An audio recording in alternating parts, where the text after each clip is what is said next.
ड्रामे की स्टार्टिंग एक क्यूट सी फाइटिंग से होती है, जहां हमारे दोनों मेन लीड टोन और कोरिया एक दूसरे से फाइट कर रहे होते हैं। फाइटिंग में टोन को लग जाती है तो वो कहता है अब मैं तुम्हें भी नहीं छोड़ूंगा, एंड देन वो उस पर अटैक करता है। इस बीच अब कोरिया को लग जाती है। तब कोरिया कहती है तुम्हें तो मेरा ज़रा भी ख्याल नहीं है, तुम्हें तो मुझसे बस फाइटिंग ही करनी होती है, देखो मुझे कितनी ज़ोर से लग गई है। इस पर वो टोन से काफ़ी ज़्यादा बहस भी करती है, जिस पर वो कहती है अब रूम में से तुम निकल जाओ, तुम कुछ देर तक दूर रहोगे तो अच्छा रहेगा। टोन कोरिया की बात मानकर रूम से निकल जाता है। अब उसके बाद कोरिया को अपने बेड के नीचे से एक बॉक्स मिलता है। कोरिया जैसे ही बॉक्स को ओपन करके देखती है तो इस स्टोरी में हमें 9 इयर्स पहले का सीन दिखाया जाता है, जब टोन हाई स्कूल में था। टोन का लुक उसके हाई स्कूल के दिनों में कुछ खास नहीं था। उसका एक फ्रेंड जैंग था जो उसे देखते ही अपने पास बुला लेता है और उसके बाद कहता है अबे यार तू कर क्या रहा है आजकल, तेरा पता नहीं है। तभी टोन अपनी क्रश को देख लेता है, जो कोई और नहीं बल्कि कोरिया होती है। तब जैंग कहता है अगर तू उसको इतना ही लाइक करता है तो जाकर उससे अपने दिल की बात कह क्यों नहीं देता, एक बार जाकर कह के देख, शायद वो मान जाए।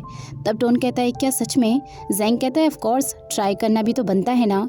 अब वो अपने दिल की बात अपनी कोरिया से करने जा ही रहा होता है, बट तभी टोन का फ्रेंड विन फ्लावर लेकर सीधे कोरिया के पास पहुंच जाता है और पूरे स्कूल के सामने उसे प्रपोज कर देता है। कोरिया उसका प्रपोजल एक्सेप्ट भी कर लेती है।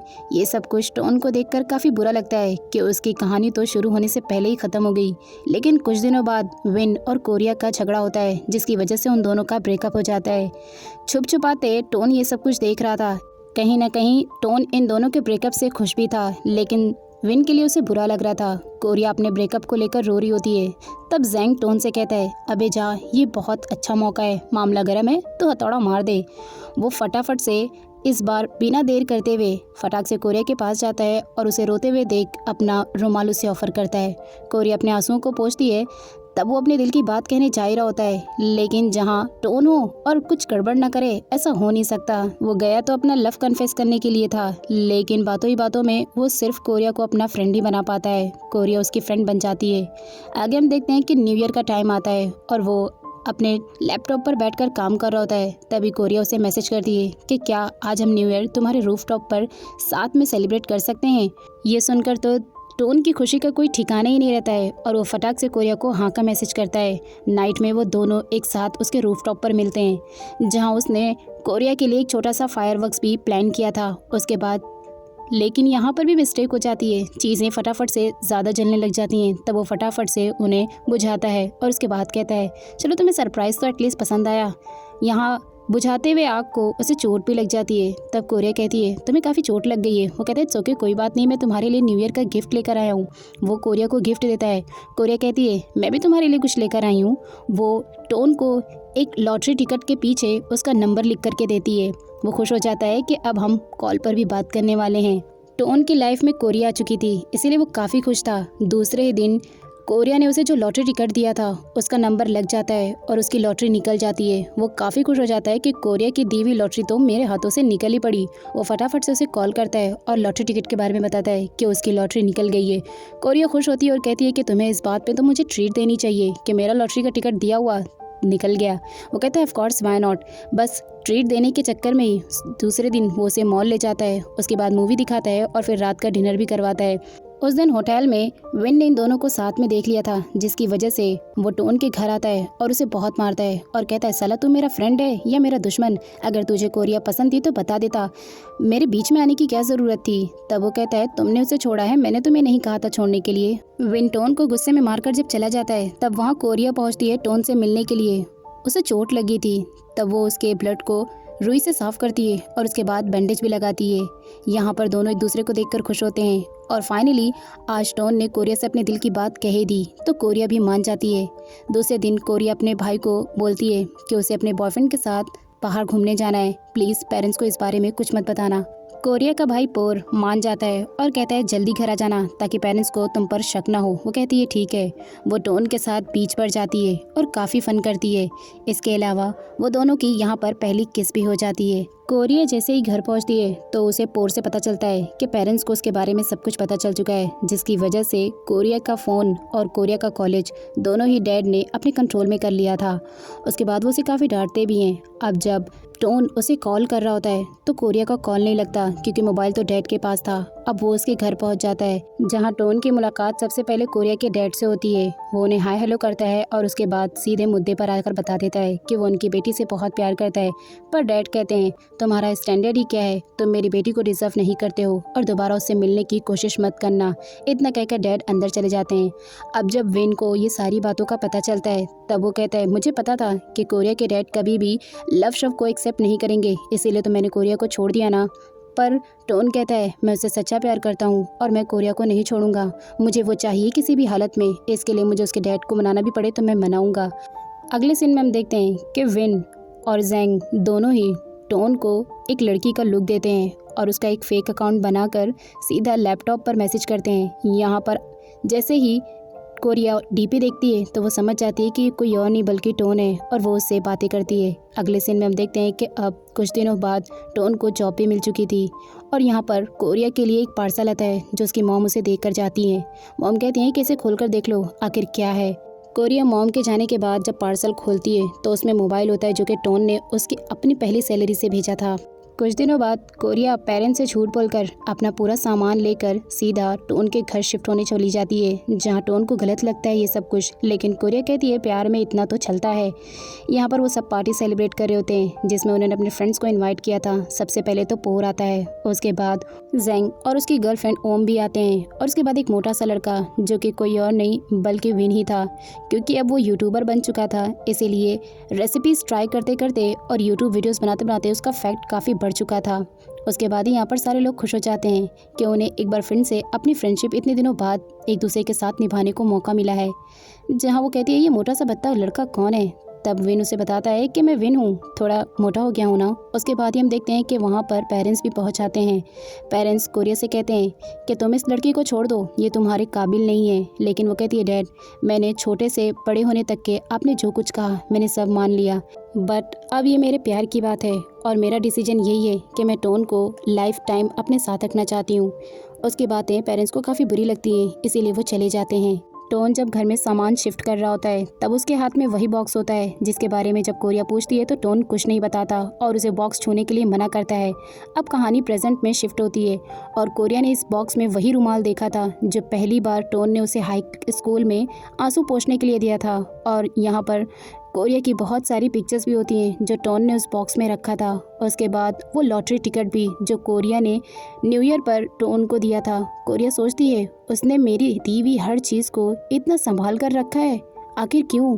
कोरिया टोन के पास जाती है वही लॉटरी टिकट लेकर और कहती है लॉटरी तो उस वक्त निकल चुकी थी ना, तो शॉपकीपर तो पैसे देने के बाद ये पेपर ले लेते हैं, तो फिर तुम्हारे पास अब तक ये टिकट क्या कर रहा है। तब वो बताता है तुमने मुझे पहली बार कुछ गिफ्ट किया था, आखिर मैं भला उसे किसी और को कैसे दे सकता था। तब वो कहती है क्या इतना प्यार करते हो तुम मुझसे कि तुमने लॉटरी भी नहीं ली और उसके बाद ये खुद के पास आज तक संभाल कर रखा। तब वो कहता है हाँ, पोर ने अपनी गर्लफ्रेंड के साथ डिसाइड किया था कि वो लोग एक पार्टी सेलिब्रेट करने वाले हैं जहाँ पे नाइट में हम सारे फ्रेंड्स को एक साथ देखते हैं। यहाँ पर कोरिया काफ़ी खुश होती है। तभी जैंग कहता है कोरिया तुम्हारा पेट कितना बाहर आ गया है, क्या तुम प्रेग्नेंट हो क्या। कोरिया तो काफ़ी एम्बेरस फील करती है और कहती नहीं नहीं मैं प्रेग्नेंट नहीं हूँ, ऐसी कोई बात नहीं है। अब जैंग की बातों को सुनकर टोन तो हंसने लग जाता है और कुछ भी नहीं बोलता है, लेकिन कोरिया को यहाँ पर काफ़ी गुस्सा आता है कि जैंग की बातों को सुनकर टोन इतनी बुरी तरीके से आखिर क्यों हंस रहा है। वो सबके सामने बहुत एम्बेरस फील करती है और डायरेक्ट वॉशरूम में चली जाती है। कोरिया ओम से पूछती है क्या सच में मैं तुम्हें भी बहुत ज़्यादा मोटी लग रही हूँ, क्या सच में मेरा पेट इतना ज़्यादा बाहर आ गया है। तब ओम उसे कहती है हाँ तुम्हारा फैट थोड़ा बढ़ गया है, इसीलिए शायद जैंग को लगा कि तुम प्रेग्नेंट हो, तुम थोड़ा डाइटिंग पर लग जाओ ना, सब कुछ ठीक हो जाएगा। कोरिया नाइट में जब सो रही होती है तो वो टोन से ब्लैंकेट पूरा ले लेती है और जब टोन उसे ब्लैंकेट मांगता है तब वो कहती है मैं बहुत मोटी हो गई हूँ ना, तो मुझे बहुत ज़्यादा ब्लैंकेट लगेगी। आई बात समझ में। टोन उसे कहता है तुम्हें क्या हो गया है, तुम इतने गुस्से में क्यों। तब वो कहती है जैंग तुम्हारी गर्लफ्रेंड का मजाक उड़ा रहा था और कितना इंसल्ट कर रहा था, उस वक्त तुम दांत फाड़कर हंस रहे थे, क्या तुम्हें ऐसा करना चाहिए था, तुम्हें मेरे लिए जैंग के सामने स्टैंड लेना चाहिए था और तुम थे कि दांत फाड़कर हंस रहे थे। मॉर्निंग में हम देखते हैं कि वो काफ़ी गुस्से में होती है। उसने अपना ब्रेकफास्ट खुद ही बना लिया था, लेकिन आज उसकी 10th एनिवर्सरी होती है क्योंकि टोन और उसे मिले पूरे 10 साल हो चुके होते हैं। लेकिन यहाँ पर वो सोचती है कि वो इस बार टोन को कुछ भी याद नहीं दिलाएगी और उसे काफ़ी रूड बिहेवियर करती है। वो सोचती है कि उसे खुद याद आना चाहिए कि हमारी आज 10th एनिवर्सरी है, लेकिन यहाँ वो बातों बातों में उससे पूछ भी बैठती है कि आज कोई स्पेशल डे है क्या, तुम्हें कुछ याद है क्या। लेकिन वो कहता है ऐसा तो कुछ नहीं है आज। ओ हाँ, याद आया, आज मेरी सैलरी का डे है तो स्पेशल डे हुआ ना। उसे कुछ याद नहीं आता कि आज उसकी एनिवर्सरी है। विन कोरिया से मिलने के लिए आता है और उसके लिए हेल्दी फूड लेकर आता है। तब टोन पूछता है आखिर ये हेल्दी फूड किस खुशी में। तब विन उसे बताता है तुम कोरिया का इंस्टाग्राम नहीं चेक करते क्या, उसने पोस्ट किया था कि वो डाइटिंग पर लग रही है, इसीलिए मैं उसके लिए हेल्दी फूड लेकर आया हूँ। कोरिया कहती है वाओ विन, तुम कितने क्यूट हो और कितने स्वीट भी हो, तुम्हें मेरा कितना ख्याल है। टोन को गुस्सा आता है लेकिन विन उससे कहता है ओ माय गॉड, तुम्हें अपनी गर्लफ्रेंड तक का ख्याल नहीं है कि आखिर वो उसके दिल में क्या चल रहा है। अगले सीन में टोन रेडी होकर ऑफिस के लिए निकल रहा था। तब कोरिया उसे टाई बांधती है और कहती है आज का दिन काफ़ी ख़ास लग रहा है ना। टोन कहता है नहीं, नॉर्मल तो लग रहा है, लेकिन उसे अब भी कुछ याद नहीं आता है और वो ऑफिस के लिए निकल जाता है, जहाँ जेंग भी उसे बातों बातों में याद दिलाने की कोशिश करता है कि आज उसकी 10th एनिवर्सरी है, लेकिन टोन को अब तक कुछ याद नहीं आता है। उसके बाद वो कहता है आज मेरी सैलरी का डे है ना, तो हो सकता है शायद कोरिया इसीलिए पूछ रही हो। जेंग टोन से कहता है तुम्हें आज सैलरी मिलने वाली है तो मुझे लगता है कि तुम्हें कोरिया को रेस्टोरेंट लेकर जाना चाहिए। तब वो कहता है हाँ, वैसे भी हम काफ़ी दिन हो गए एक साथ डेट पर नहीं गए, तो आज मैं उसे खाने पर ले जाऊँगा। दूसरी तरफ हम कोरिया को ओम और उसके भाई पोर के साथ देखते हैं, जहाँ वो कह रही होती है कि टोन को कुछ याद नहीं है कि आज हमारी 10th एनिवर्सरी है। तब ओम उसे कहती है हो सकता है वो तुम्हें सरप्राइज़ देना चाहता हो। वो कहती है ऐसा कुछ नहीं है। नेक्स्ट सीन में हम देखते हैं कि रात का सीन दिखाया जाता है, जहाँ टोन उसके लिए फ्लावर्स लेकर आया होता है। वो काफ़ी खुश होती है और सोचती है कि शायद उसे हमारी एनिवर्सरी याद आ गई है। यहाँ पर सारे फ्रेंड्स रेस्टोरेंट के बाहर उनका पीछा करते करते पहुँच चुके होते हैं। टोन अपने बैग से एक रेड कलर का बॉक्स निकालता है। कोरिया को लगता है ज़रूर उसने उसके लिए सरप्राइज़ में रिंग लेकर आया होगा, बट जब कोरिया बॉक्स को ओपन करती है तो उसमें एक बुद्धा लॉकेट होता है। टोन बताता है कि ये मेरी मॉम का था, इसीलिए आज मैंने तुम्हें इसे दे दिया, अब इसकी जिम्मेदारी तुम्हारी। कोरिया को बहुत गुस्सा आता है कि टोन कितना गैर जिम्मेदार है, उसे एनिवर्सरी तक याद नहीं है। वो उस पर चिल्लाती है और कहती है तुम्हारे इस सब की कोई ज़रूरत नहीं है मुझे, और वैसे भी जब तुम कुछ याद नहीं रख सकते हो तो फिर मुझसे बात करने की कोई ज़रूरत नहीं है। वो गुस्से में चली जाती है। तब सारे फ्रेंड्स टोन के पास जाते हैं और उससे कहते हैं अरे यार, तुम्हें इतना तक याद नहीं कि आज तुम्हारी 10th एनिवर्सरी है। विन उसे 10th एनिवर्सरी का पोस्टर भी दिखाता है और कहता है तुम्हारे लिए हमने ये सरप्राइज़ प्लान किया था, हमें लगा कि तुम्हें शायद याद आ चुका है, लेकिन तुम तो बहुत बड़े भुलक्कड़ हो, तुम्हें कुछ भी याद नहीं है। कोरिया के रूट जाने की वजह से टोन काफ़ी परेशान हो गया था। वो विन से कहता है कि अब उसे क्या करना चाहिए। वो लोग उसे आइडिया देते हैं कि जाकर मनाओ। वो फटाक से घर पहुंचता है और अपनी पुरानी यादें सारी लैपटॉप में कोरिया को दिखाता है और उसके बाद कहता है आई एम रियली सॉरी ना, मैं पिंकी प्रॉमिस करता हूँ कि आप अपनी एनिवर्सरी को कभी नहीं भूलूंगा। कोरिया मान जाती है और नेक्स्ट डे सारे लोग घूमने के लिए बीच पर निकलते हैं। यहाँ सब काफ़ी खुश होते हैं एक दूसरे से। उसके बाद नाइट के सीन में हम देखते हैं कि वो कहता है मुझे नींद आ रही है और मैं चाह रहा हूँ सोने के लिए। कोरिया कहती है मुझे तुम्हारे साथ टाइम स्पेंड करना है, पर वो चला जाता है। उसके बाद विन कोरिया के पास आता है। तब कोरिया कहती है कि टोन पहले से बदल चुका है, अब वो पहले जैसा नहीं है, वो मुझसे बोर हो चुका है, शायद मैं उसे पसंद नहीं हूँ क्या। तब विन कहता है ऐसी कोई बात नहीं। वो फटाक से अपनी और कोरिया की पिक्चर क्लिक करता है और टोन को सेंड कर देता है और फिर उसे कॉल लगाकर कहता है कि तुम ज़रा इंस्टाग्राम खोलना तो और देखना। टोन जैसे इंस्टाग्राम ओपन करता है तो उन दोनों की पिक एक साथ देखकर उसे गुस्सा आती है और वो फ़ौरन से उन दोनों के पास पहुंच जाता है और बीच में बैठकर कहता है विन, तुम कोरिया से दूर रहो क्योंकि तुम उसे छोड़ चुके हो और मैं अब उसे बहुत पसंद करता हूँ। तो कोरिया कहती है अरे यार हटो, विन तो काफ़ी स्वीट है, मैं उसके साथ थोड़ा टाइम स्पेंड करना चाहूँगी। बट टोन को गुस्सा आता है और वो कहता है तुम मेरी गर्लफ्रेंड हो, विन की गर्लफ्रेंड नहीं हो, चलो यहाँ से। और गुस्से में उसे खींचते हुए ले जाता है और विन को कहता है कि वो कोरिया से दूर रहे। वो कहती है रुको तो ज़रा, पर वो नहीं मानता। अगले सीन में भाई को उसकी कंपनी में अच्छा प्रोग्रेस करने की वजह से अवार्ड मिलने वाला था, जिस पर कोरिया काफ़ी खुश होती है। वो उसे कहता है कि तुम्हें भी अवार्ड लेने मेरे साथ चलना है। कोरिया टोन से कहती है कि वो अपने भाई के साथ जाना चाहती है। टोन जैसे ही अपने ऑफिस पहुंचता है तो वहाँ पर एक न्यू क्लाइंट की एंट्री होती है जिसका नाम जूही होता है। जूही जब टोन से बात करती है और उसकी खूबसूरती को देखती है तो वो तो उसके प्यार में गिर जाती है और पूरी तरह टोन पर लट्टू हो जाती है। अगले सीन में जब कोरिया अपने भाई के साथ अवार्ड लेने के लिए जा रही होती है तो वो निकलने से पहले टोन को कहती है 10 बजे से पहले घर आ जाना, किसी भी लड़की के चक्कर में मत पड़ना, और हाँ क्लब वगैरह पार्टी वगैरह मत करना, यहाँ मत जाना वहाँ मत जाना। इस तरह के एडवाइस देकर टोन को चली जाती है। टोन कहता है ऑफ कोर्स तुम टेंशन मत लो, शौक से जाओ। कोरिया निकल जाती है और टोन घर पर रहता है। अब रात में जेंग ने उससे काफ़ी ज़्यादा इंसिस्ट किया था क्लब चलने के लिए, तो वो क्लब जेंग के साथ चला जाता है जहाँ वो लोग पार्टी कर रहे होते हैं। यहाँ पर कुछ लड़कियाँ टोन को फंसाने की कोशिश करती हैं, लेकिन टोन को अपनी लिमिट्स पता थी। लेकिन उसी क्लब में उसी रात जेंग एक नमो नाम की लड़की से अपनी फ्रेंडशिप कर लेता है। उसके बाद वहाँ पर विन भी पहुँच जाता है। विन जब क्लब में टोन को देखता है तो वो कहता है तुम यहाँ कैसे। तब टोन उसे कहता है मैं यहाँ जैसे भी हूँ, लेकिन इस बारे में प्लीज़ कोरिया को मत बताना। वो मान जाता है ऑफिस में हम देखते हैं कि जैंग एक अच्छी पोजीशन पर नमो को काम दिला देता है, जिसकी वजह से वो उससे अपनी नज़दीकियाँ बढ़ा रहा होता है। टोन जैंग को देखकर कहता है कि तुम नमो से दूर रहो क्योंकि ओम तुम्हारी गर्लफ्रेंड है। तब वो कहता है अरे यार छोड़ना। वो उसे फिर से क्लब चलने के लिए कहता है। तब टोन मना करता है तो वो उसे कहता है प्लीज़ ये मेरा मसाजर का VIP कार्ड रख लेना, और जब ओम कॉल करेगी तो प्लीज़ उसे बता देना कि मैं तेरे साथ था। वो मना करता है लेकिन जैंग कहता है प्लीज़ बात को संभाल लेना, उनको कुछ पता नहीं चलना चाहिए। अब यहाँ पर वो नमो के साथ क्लब में फिर से जा रहा होता है, उसके साथ नज़दीकियाँ बढ़ा रहा होता है। तभी उसी क्लब में ओम भी होती है और उन दोनों को एक साथ देख लेती है। सबसे पहले तो वो वहाँ से नमो को भगाती है और उसके बाद अपना सारा फ्रस्ट्रेशन अपने बॉयफ्रेंड जैंग पर निकालती है और उसे कहती है तुमने मुझे चीट किया एक दूसरी लड़की के लिए। उसके बाद हम अगले सीन में देखते हैं कि जो जूही होती है वो काम के बहाने टोन को करीब करने की कोशिश करती है और बार बार उससे फ्लर्ट करने की कोशिश करती है, लेकिन टोन को अपनी लिमिट्स पता थी, इसीलिए वो उससे दूरी बनाए रखता है। कोरिया अब थाईलैंड वापस आ चुकी थी। तब टोन उसे पहुंचता है लेने के लिए। वो देखती है न्यू कार तो वो कहती है वाह ये कार तुमने ली है। तब टोन उसे बताता है नहीं ये कार मेरी नहीं बल्कि फ्रेंड की है, तुम्हें रिसीव करने के लिए मैं उसे मांग कर लेकर आया हूँ। कोरिया कहती है चलो ठीक है। उसके बाद वो लोग वहाँ से चले आते हैं।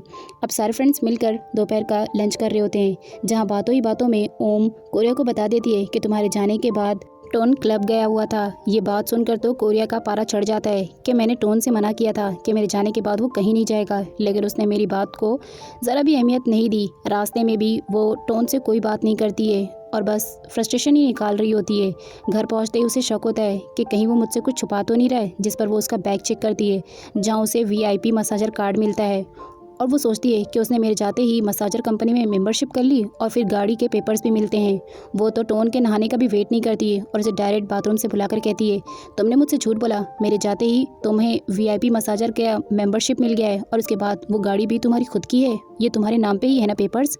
तब वो कहता है रुको मुझे खुद को एक्सप्लेन करने का मौका तो दो। बट कोरिया कहती है क्या ही एक्सप्लेन करोगे तुम, जो भी सच्चाई है वो मेरे सामने है, तुमने मुझसे झूठ बोला। इनफैक्ट तुम्हारी कॉल हिस्ट्री में ये लड़की जिसका नाम जूही है वो क्या कर रही है, तुम उसके साथ कहीं मिलकर मुझे चीट तो नहीं कर रहे हो। वो कहते हैं प्लीज़ ऐसा मत सोचो, तुम गलत सोच रही हो, वो सिर्फ हमारी क्लाइंट है। अब उसके बाद वो परेशान होकर क्लब पहुंच जाता है, जहां वो विन और जैंग से मिलकर कहता है कोरिया को मेरी किसी बात पर भी यकीन नहीं होता है, उसे ऐसा लगता है कि मैं हमेशा उसे चीट कर रहा हूँ। मुझे ऐसा लगता है कि मुझे कोरिया को अब छोड़ देना चाहिए क्योंकि मैं उससे बहुत ज़्यादा तंग आ चुका हूँ। बट तभी विन कहता है कि तुम कोरिया को नहीं छोड़ोगे। वो कहता है वो मुझे खुद को कभी एक्सप्लेन करने का मौका ही नहीं देती, मैं तंग आ चुका हूँ। मॉर्निंग के टाइम पे कोरिया को बहुत ज़्यादा उल्टियाँ हो रही थी, जिसकी वजह से उसे पता चल जाता है कि वो प्रेग्नेंट है और वो उसके बाद जब टोन घर पहुंचता है तो उसे प्रेगनेंसी वाली न्यूज़ बता देती है। टोन प्रेगनेंसी की न्यूज़ को सुनकर काफ़ी खुश हो जाता है। उसके बाद हम कोरिया को देखते हैं जो पोर के पास पहुंचती है और कहती है भाई बिना शादी के प्रेग्नेंट होना मतलब समाज में ताने सुनना, मैं चाहती हूँ कि अब मैं टोन से शादी कर लूँ ताकि इस प्रेगनेंसी वाली न्यूज़ से और इसके तानों से मैं बच सकूँ। वो कहता है हाँ शायद तुम सही कह रही हो। वो कहती है मुझे शादी करना ही होगा। तब वो ये सारी बातें जाकर टोन को बताती है कि अब वो शादी करना चाहती है। टोन सोचता है शादी मतलब खर्चा और मेरे पास इतने एक्सपेंसेस नहीं है तो मैं कैसे करूँगा। बट वो कोरिया को हट भी करना नहीं चाहता था, तो वो कोरिया की बातों में हाँ में हाँ मिला देता है कि वो शादी के लिए तैयार है। लेकिन उसके बाद वो टेंशन में आ जाता है और सीधा क्लब पहुंच जाता है, जहां वो जैंग और विन से मिलता है और सारी सिचुएशन उन लोग के सामने रखता है। वो कहता है कि मेरे पास इतने खर्चे नहीं हैं कि मैं अभी शादी करूं, तो आखिर मैं भला ये खर्चा कैसे उठाऊंगा। नेक्स्ट डे कोरिया टोन को अपने पेरेंट्स के घर पर लेकर जाती है, लेकिन यहाँ पर वो प्रेगनेंसी वाली बात अपने पेरेंट्स से छुपा लेती है और कहती है कि वो टोन से प्यार करती है और उससे शादी करना चाहती है। यहाँ पर डैड तो पहले से ही टोन को पसंद नहीं करते थे, लेकिन मॉम के बहुत ज़्यादा इंसिस्ट करने पर डैड इन दोनों की शादी के लिए मान जाते हैं। मॉम कहती है अगर उनकी बेटी चाहती है कि वो टोन से ही शादी करे तो आपको मानना ही पड़ेगा। डैड मॉम की वजह से मान जाते हैं। अब प्रेग्नेंट होने की वजह से टोन कोरिया का काफ़ी ख्याल रख रहा था। वो उसे अपने पेरेंट्स के पास विलेज में लेकर जाता है, जहाँ पर वो अपनी शादी के बारे में अपने पेरेंट्स से बात करता है। मॉम तो काफ़ी खुश थी और वो कोरिया को पहली नज़र में पसंद कर चुकी थी। वो कहती हैं कोरिया बहुत अच्छी है, तुम इससे शादी करोगे तो हमें भी खुशी मिलेगी। टोन के पेरेंट्स तो शादी के लिए खुशी खुशी राज़ी थे। मॉम भी काफ़ी खुश थी कि टोन अब अपनी लाइफ में आगे बढ़ रहा है। नेक्स्ट डे दोनों सिटी वापस आ चुके थे, जहाँ पर ओम अब कोरिया के लिए उसका वेडिंग ड्रेस चूज़ कर रही होती है। सारे फ्रेंड्स को ये ड्रेस काफ़ी पसंद आता है। तब वेन उसे शोरूम लेकर जाता है और वही ड्रेस बाय करके देता है। वो तो जैसे ही ड्रेस को चेंज करके आती है तो वेडिंग ड्रेस में वेन उसे देखकर कहता है वाओ तुम कितनी प्रीटी लग रही हो, ये ड्रेस तो ऐसा लगता है तुम्हारे लिए ही बनी है। फाइनली वेडिंग वाला डे आ ही जाता है और यहाँ पर टोन दूल्हा बन चुका था और हमारी कोरिया दुल्हन बन चुकी थी। दोनों काफ़ी खुश होते हैं। थाईलैंड में रिवाज उल्टा होता है। वहाँ पर लड़के के मॉम को कुछ ना कुछ पैसे देने पड़ जाते हैं, जहाँ टोन की मॉम 2 लाख रुपए कैश पूरे कोरिया के बाप को दे रही होती है। लेकिन यहाँ पर कोरिया का बाप उन्हें बेइज्जत करते हुए कहता है कि बस इतना सही देने के लिए है, आपको हमारी हैसियत का कोई अंदाज़ा नहीं क्या। कोरिया कहती है डैड बस कीजिए ना, उनके पास जितना है वो दे तो रहे हैं। यहाँ पर टोन को भी गुस्सा आ जाता है। वो कहता है मेरी मॉम के पास बस जो भी है वो आपको दे रही हैं, हम इतने अमीर नहीं हैं कि आपकी हैसियत का पैसा दे सकें, लेकिन मेरी मॉम फार्मर होने के बाद भी इतना आपको दे रही हैं। और वैसे भी मेरी हैसियत इतनी है कि मैं कोरिया और अपने बेबी का पूरा ख्याल रख सकता हूँ, वो भी आपकी मदद के बगैर ही।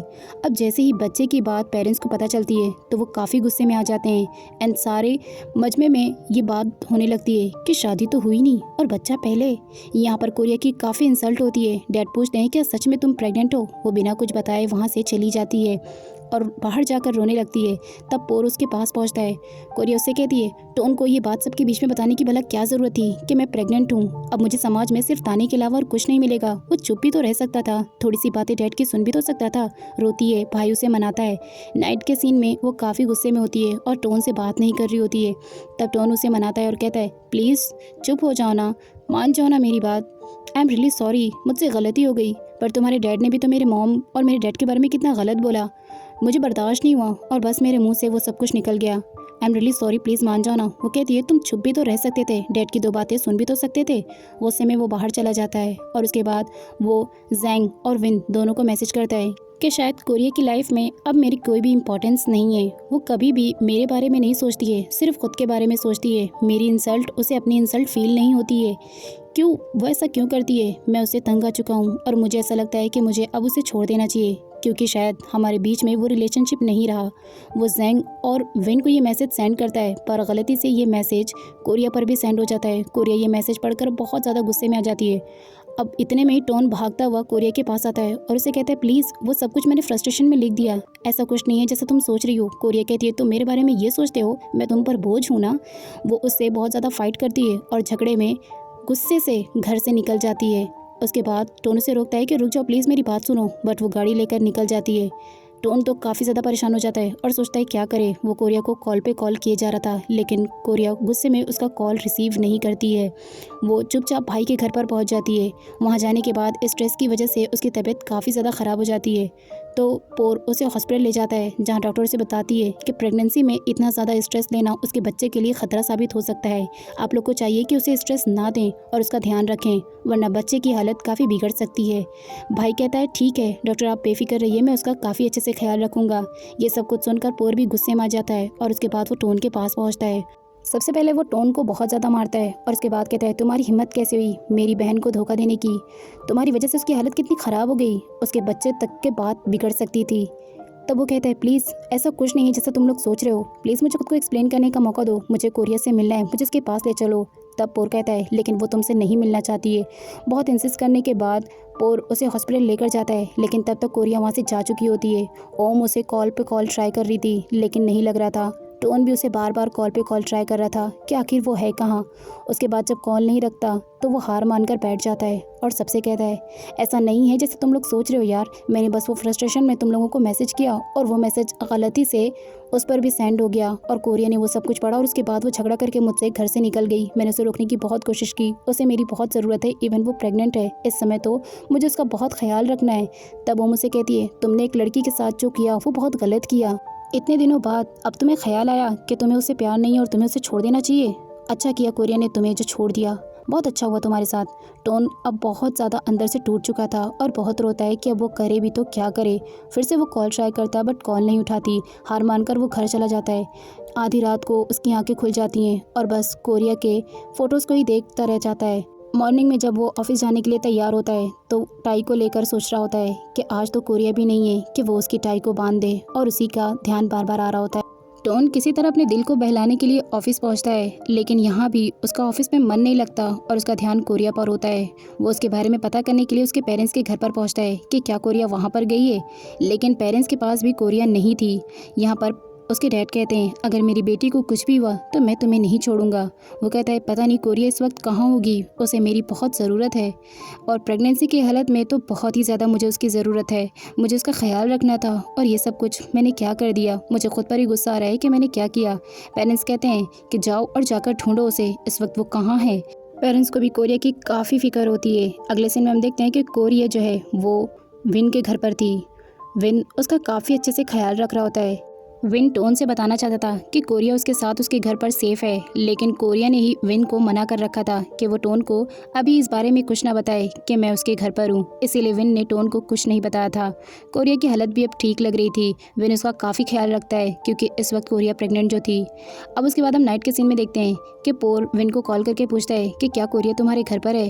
तब विन पोर से बता देता है कि हाँ कोरिया मेरे घर पर है, लेकिन इस बारे में तुम टोन से कुछ नहीं बताओगे क्योंकि उसे अपनी गलती का रियलाइजेशन होना बहुत ज़रूरी है। पोर कहता है ठीक है, मैं टोन को कुछ नहीं बताऊंगा, लेकिन यहाँ पर आकर तो देखो ज़रा टोन की हालत क्या हो रही है। उसने अल्कोहल पी पी कर खुद का बहुत बुरा हाल बना लिया है। यहाँ पर कोरिया की याद में उसे काफ़ी ज़्यादा फ्रस्ट्रेशन भी हो चुका था और वो अल्कोहल पी पी कर यही कह रहा था कोरिया तुम कहाँ चली गई हो, मुझे तुम्हारी बहुत ज़रूरत है।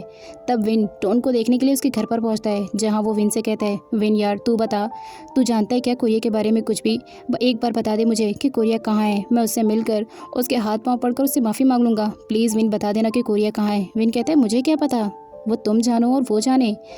तब हम देखते हैं कि यहाँ पर विन सारे फ्रेंड्स को बाहर ले जाता है और उसके बाद वो कोरिया के अपने घर पर होने के बारे में बता देता है, लेकिन साथ ही सबको अलर्ट करता है कि टोन को इस बारे में नहीं पता चलना चाहिए क्योंकि टोन ने बहुत गलत किया है कोरिया के साथ। उसे अपनी गलती का रियलाइजेशन होना ज़रूरी है। सारे फ्रेंड्स विन की बात मान जाते हैं। विन जब नाइट के सीन में घर आता है तो वो कोरिया को सब कुछ बताता है कि टोन का बहुत बुरा हाल है, उसने अल्कोहल पी पी कर खुद का बहुत ही बुरा हाल बना लिया है और बस तुम्हें ही वो मिस कर रहा है, तुम्हें ढूंढना चाह रहा है, तुमसे मिलना चाह रहा है, तुमसे माफ़ी मांगना चाह रहा है। कोरिया भी टोन को ही मिस कर रही होती है, लेकिन गलती का रियलाइजेशन करना भी तो ज़रूरी था। पूरा 1 वीक हो चुका था और कोरिया अब तक टोन से नहीं मिली थी, इसीलिए उसने अल्कोहल पी पी कर खुद का बहुत बुरा हाल बना लिया था कि वो कोरिया से सिर्फ एक बार मिलना चाहता है। यहाँ पर तभी विन को कोरिया का कॉल आता है। कोरिया विन को घर पर बुला रही होती है। तब जैंग और वो बातों को उलझाते हैं और वो कहता है अरे यार विन को किसका कॉल आया है। तो वो कहता है कि अरे उसकी दादी का कॉल आया है। तब टोन कहता है उसकी दादी का कॉल, पर उसकी दादी तो मर चुकी है ना। तब कॉल कट कर देता है विन और उसके बाद कहता है अरे वो मेरी दूसरी दादी थी, मेरे दादा ने 2 शादियाँ की थी। और यहाँ पर वो जैंग से आंख मारकर इशारा करता है। टोन उन दोनों को आंख मारने वाले इशारा करते हुए देख लेता है और उसे विन पर शक होने लगता है, इसीलिए वो चुपचाप विन के घर पहुँच जाता है। टोन देखता है कि विन कोरिया के घर पर है और वो अपना बर्थडे सेलिब्रेट कर रही है। कोरिया के जाने की वजह से वो इतने टेंशन में हो गया था कि टोन एक बार फिर से भूल चुका था कि आज कोरिया का बर्थडे है। लेकिन उसे विन पर काफ़ी गुस्सा आता है कि विन ने उसे बताया क्यों नहीं जब कोरिया उसके घर पर थी। वो घर में धड़धा धड़क करके घुस जाता है और तभी देखता है कि वहाँ पर पोर और ओम भी हैं जो उसका बर्थडे सेलिब्रेट कर रहे हैं। वो कहता है तुम सब फ्रेंड्स मिलकर मुझे धोखा दे रहे थे, इतने दिनों से मैं पागलों की तरह कोरिया को ढूंढ रहा था और तुम सबने मुझे ये तक नहीं बताया कि वो विन के घर पर है। तुम सबने मुझे धोखा दिया। वो गुस्से में केक उठाकर सबके मुंह पर मल देता है और कोरिया को घर चलने के लिए कहता है। कोरिया अकेले में विन से बात करती है। वो कहती है कि अब मैं तुम पर और बोझ नहीं बन सकती हूँ, इसीलिए शायद मुझे टोन के साथ घर चले जाना चाहिए और वैसे भी इस बच्चे के होते हुए मैं उससे दूरी भी नहीं बना सकती हूँ। तभी वो कहता है तुम्हारी तबीयत तो ठीक है ना। इतने में टोन विन का हाथ पकड़कर किनारे कर देता है और कहता है वो मेरी गर्लफ्रेंड है, मैं उसका ख्याल रख सकता हूँ। वो उसे घर पर ले जाता है और रास्ते में पूछता है कोरिया तुमने मुझे माफ़ कर दिया ना। कोरिया कहती है मैं तुम्हारे साथ घर चलने के लिए तैयार हूँ, इसका ये बिल्कुल भी मतलब नहीं है कि मैंने तुम्हारी गलतियाँ और तुम्हें दोनों को माफ़ कर दिया। वो काफ़ी गुस्से में होती है और बहुत ही रूड बिहेव करती है। लेकिन ओम नेक्स्ट डे कोरिया से मिलने के लिए उसके घर पर जाती है और कहती है कोरिया तुम्हें अपने बच्चे की खातिर मुझे ऐसा लगता है कि एक बार टोन को एक मौका देना चाहिए, शायद वो सुधर जाए। कोरिया अब ऑब्जर्व करती है कि पहले से ज़्यादा टोन उसका ख्याल रख रहा है क्योंकि वो प्रेग्नेंट जो थी हमेशा उसके लिए कुछ ना कुछ खाने के लिए लाता, ऑफिस जाता तो उसके लिए ब्रेकफास्ट बना कर जाता। इस वजह से वो ऑफिस के लिए लेट भी हो जाता था, जहाँ बॉस उसे काफ़ी गुस्से से बात करता है और उसके बाद कहता है कि अब तुम्हें ऑफिस आने की कोई ज़रूरत नहीं है, इसीलिए अपना रिज़ाइनिंग लेटर दे दो ना और ऑफिस से निकल जाना। ऑफिस से वो उसे फायर कर देता है जिसकी वजह से वो काफ़ी परेशान होता है। और इसी बीच जूही इस मौके का फ़ायदा उठाकर टोन को कहती है कि वो उसके साथ बहुत बड़ा बिजनेस स्टार्ट करना चाहती है जिसमें वो ग्राफिकल डिज़ाइनर बने और मैं सारा पैसा लगाऊंगी। जूही तो मौके के चक्कर में अपनी सिर्फ नज़दीकियाँ बढ़ा रही थी टोन से, लेकिन टोन को ऐसा लगता है कि अगर वो जूही के साथ काम करेगा तो ये बात कोरिया को पसंद नहीं आएगी क्योंकि कोरिया जूही को लेकर इनसिक्योर फील करेगी और बस इसीलिए वो जूही के साथ काम करने से मना कर देता है। ऑफिस से बाहर निकलते ही टोन को उसकी मॉम का कॉल आता है कि लोन की वजह से घर में घुसकर कुछ गुंडों ने मारा पीटी की है, जिसकी वजह से वो कोरिया को लेकर सीधा गांव पहुंचता है। गांव जाने के बाद उसे मॉम बताती है कि उसकी शादी के लिए मॉम ने 2 लाख रुपए लोन लिया था, जो कि उसने कोरिया के डैड को दिया था। मॉम बताती हैं कि अब मैंने टाइम पर उन्हें लोन नहीं दिया, जिसकी वजह से कुछ गुंडों ने घर में घुसकर मारापीटी की और फिर मुझे धमकी भी दिया कि लोन जल्दी से पेड कर दें। तो उनको ये सब कुछ सुनकर काफ़ी बुरा लगता है। वो मॉम से कहता है कि वो जल्दी पैसों का इंतज़ाम करेगा और वहाँ से चला जाता है। यहाँ पर कोरिया मॉम को रिलैक्स फील करवाती है। तब मॉम कोरिया से कहती है कि मेरा टोन दिल का बुरा नहीं है, बहुत अच्छा है। उसने हमेशा अपनी मंथली सैलरी से हाफ अमाउंट मुझे दिया था, लेकिन मेरे पास इतनी सेविंग्स नहीं थी कि मैं उसकी वेडिंग में दे सकूं। मैं लोन लिया, मेरी वजह से तुम दोनों को कितनी परेशानी हो रही है ना। तब कोरिया कहती है इट्स ओके मॉम, सब कुछ ठीक हो जाएगा, आपको टेंशन लेने की ज़रूरत नहीं है। असल मायनों में कोरिया को अब पता चला था कि टोन दिल का बुरा नहीं है, इसीलिए उसने सच्चे दिल से अब टोन को माफ़ कर दिया था। वो उसके साथ अपने रिलेशनशिप में अब खुश रहने की कोशिश करती है और साथ ही दोनों काफ़ी अच्छा टाइम भी स्पेंड करते हैं। यहाँ पर कोरिया ने तो दिल से उसे माफ़ कर ही दिया था, साथ ही अब वो उससे बातें भी करने लगी थी। अब जब दोनों ये सिटी पहुँच जाते हैं तो फिर टोन कोरिया से कहता है कि उसकी जॉब जा चुकी है। ये सुनकर उसे बुरा लगता है कि उसके बॉस ने उससे ज़बरदस्ती रिज़ाइनिंग लेटर ले लिया, जबकि टोन अभी जॉब को छोड़ने के लिए राज़ी नहीं था। उसे सुनकर बुरा लगता है तो वो कहती है आज ही मैं चलकर तुम्हारे बॉस से बात करूंगी। टोन मना करता है, लेकिन वो उसकी एक बात भी नहीं सुनती है और उसे कहती है चलो मेरे साथ। आखिर तुमने अपनी बॉस की कंपनी में 10 साल तक काम किया है, तो फिर वो तुम्हें अचानक से आखिर कैसे निकाल सकते हैं। और फिर क्या था, वो टोन को लेकर सीधा बॉस के पास पहुंचती है, जहां वो बॉस को काफ़ी खरी खोटी सुनाती है और कहती है आप क्या टोन को इस ऑफिस से निकालेंगे। टोन खुद आपकी इस जॉब को लात मार कर जा रहा है। यहाँ पर वो खुशी खुशी अपने टोन की इज्जत पूरे ऑफिस के सामने रख लेती है और उसके बाद गर्व से टोन को लेकर ऑफिस से निकल जाती है। अब टोन के पास करने के लिए कोई भी काम नहीं था, इसीलिए वो ऑनलाइन इंटरव्यूज़ देता है और फिर ऑनलाइन ही कुछ जॉब भी करता है ताकि वो थोड़े बहुत पैसे अरेंज कर सके। बहुत सारे इंटरव्यू देने के बाद भी उसे जॉब अब तक नहीं मिली थी, जिसकी वजह से वो काफ़ी परेशान था। तब ओम कोरिया के घर आती है और 3 बच्चे उसे देकर जाती है। कहती है ये तीनों ट्यूशन पढ़ना चाहते हैं, तो मैं चाहती हूँ कि इन्हें टोन ट्यूशन करवाए ताकि वो कुछ पैसे तो अरेंज कर ले। टोन मान जाता है और अपने खाली टाइम में वो तीनों बच्चों को ट्यूशन देता है और इनसे कुछ पैसे अरेंज करता है। जैंग ओम से मिलने के लिए उसके घर पहुंचता है, जहां वो उससे माफ़ी मांगता है और कहता है मुझे तुम्हें चीट नहीं करना चाहिए था। वो कहती है चले जाओ, मैं तुम्हारी शक्ल तक देखना नहीं चाहती हूँ, लेकिन वो उससे अपनी लाइफ में एक मौका मांगता है। तब उसे प्यार की खातिर ओम एक मौका दे देती है और फाइनली उसे सच्चे दिल से माफ़ कर देती है। कहती है दोबारा मुझे धोखा मत देना। यहाँ पर जॉब ना मिलने की वजह से टोन कोरिया को जूही वाला सारा प्रपोजल बता देता है। वो राज़ी हो जाती है कि जाओ और उसके साथ काम करो ताकि कुछ पैसे अरेंज कर सको। टोन कहता है कि मैं तुम्हें अकेले घर पर नहीं छोड़ सकता हूँ, इसीलिए उसने उसे ले जाकर अपनी पेरेंट्स के पास विलेज में छोड़ दिया था। उसके बाद वो सिटी पहुंचकर जूही के साथ अपना काम स्टार्ट करता है। जूही तो टोन के साथ काम करने के लिए काफ़ी खुश थी। यहाँ वो उससे कहती है अब हम साथ में काम करेंगे तो कितना मज़ा आएगा ना, जब तुम और मैं एक साथ काम करेंगे। टोन कहता है ऑफ कोर्स व्हाई नॉट, मज़ा तो आएगा, लेकिन हमें साथ में काम पर भी फोकस करना है। जूही कहती है ऑफ कोर्स। विलेज में टोन की मॉम कोरिया का बहुत ही अच्छे से ख्याल रख रही होती हैं और उसके खाने पीने का भी तवज्जो करती हैं। इधर जो जूही थी वो टोन के साथ अपनी नज़दीकियाँ बढ़ाने की कोशिश करती है, बट टोन हमेशा उससे दूर ही रहता था। कोरिया हमेशा मैसेज पर टोन से बातें करती और उससे कहती कि वो जूही से दूर रहेगा, कोई भी नज़दीकियाँ बढ़ाने की कोशिश नहीं करेगा। वो कहता है ठीक है। उसके बाद वो कोरिया से बात कर ही रहा होता है, तभी जूही उसके घर पर आती है। जूही कहती है कि उसे ऑफिस के वर्क के बारे में उससे कुछ ज़रूरी बातें करनी है। वो उससे बातें कर रहा होता है, लेकिन तभी वो कहती है एक पल के लिए चुप हो जाओ, मुझे तुमसे कुछ ज़रूरी बात करनी है। तुम मुझे ये बताओ मैं तुम्हें कैसी लगती हूँ। तब वो कहता है मुझे कोई भी दूसरी बातें नहीं करनी है, मैं सिर्फ ऑफिस वर्क के बारे में बात करना चाहता हूँ। दूसरी तरफ हम देखते हैं कि वो मॉर्निंग में कोरिया से मिलने के लिए जाता है एंड कोरिया से कहता है कि वो कुछ दिनों तक उसके साथ सिटी चले। इधर जूही फिर से एक बार टोन से मिलने के लिए उसके घर पहुंचती है, लेकिन अब तो कोरिया वापस आ चुकी थी। कोरिया उसे देखती है और कहती है तुम अंदर वेट करो, मैं टोन को बुलाती हूँ। वो टोन को बुलाती है। टोन तो कहता है कि अब वो कोरिया के सामने उससे कैसे बात करेगा। यहाँ पर वो काफ़ी हेजिटेशन में उसके साथ अपना वर्क कंप्लीट कर रहा होता है, लेकिन तभी कोरिया जब उन दोनों को एक साथ देखती है तो उसे जेलसी फील होती है और वो टोन के सामने ऐसे प्रिटेंड कर रही होती है कि वो मानो टोन को कितना प्यार करती है और जूही को जेलसी फील करवाती है कि वो उसकी बहुत ही चाहने वाली गर्लफ्रेंड है। यहाँ पर टोन भी उसकी काफ़ी केयरिंग कर रहा होता है ताकि जूही को भी ऐसा लगे कि वो उसके साथ बहुत लॉयल है। टोन के जाते ही जूही कोरिया से कहती है, तुम बहुत लकी हो कि तुम्हें टोन जैसा प्यार करने वाला बॉयफ्रेंड मिला है, वरना मैंने उसे बहुत रिझाने की कोशिश की, वो तो मेरी बातों में और मेरी हरकतों में भी नहीं आया। तुम काफ़ी लकी हो। यहाँ पर जैसे ही वो जूही की बातों को सुनती है तो गर्व से उसका सर तो ऊंचा हो जाता है और उसके बाद वो टोन की तरफ देखते ही बहुत मुस्कुराती है।